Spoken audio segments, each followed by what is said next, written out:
Salut à tous, bienvenue sur MotiveLab. Aujourd'hui, on va explorer un grand classique du développement personnel, Comment se faire des amis, de Dale Carnegie, publié en 1936. Ce livre nous apprend à créer des relations authentiques et durables, aussi bien dans la vie professionnelle que personnelle. Voici les points essentiels à retenir. Le livre Comment se faire des amis, de Dale Carnegie, publié pour la première fois en 1936, est un guide classique du développement personnel. Il offre des conseils pratiques pour construire des relations positives et durables, tant dans le domaine professionnel que personnel. Divisé en plusieurs chapitres, il aborde différents aspects de l'art des relations interpersonnelles. Voici les points clés abordés dans le livre. Chapitre 1. Si vous voulez récolter du miel, ne bousculez pas la ruche. Carnegie conseille d'adopter une attitude positive et bienveillante pour attirer les autres. Éviter les critiques et comprendre l'importance d'écouter et d'encourager autrui. Chapitre 2. Le grand secret de la réussite. Le secret des relations réussies est de montrer un véritable intérêt pour les autres. Il s'agit de se mettre à leur place et de s'intéresser sincèrement à leurs préoccupations, comme l'illustre l'exemple de Franklin D. Roosevelt, connu pour son écoute attentive. Chapitre 3. L'importance du sourire. Un simple sourire peut créer un climat de confiance. Même dans les moments difficiles, sourire aide à ouvrir les portes des relations. Chapitre 4. Le pouvoir du nom. Carnegie souligne que le nom d'une personne est pour elle le son le plus agréable. Il est essentiel de mémoriser et d'utiliser les noms dans les conversations pour renforcer les relations. Chapitre 5. Intéresser les autres. Pour intéresser quelqu'un, il faut s'intéresser à ses centres d'intérêt.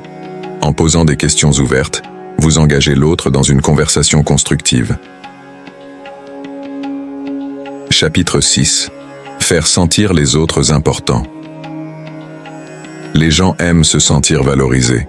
Carnegie recommande de montrer de l'appréciation pour les réalisations des autres, afin de renforcer leur estime de soi. Chapitre 7. Obtenir la coopération.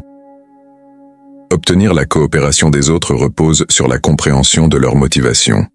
Une approche collaborative et respectueuse favorise les solutions gagnant-gagnant. Chapitre 8. La gratitude.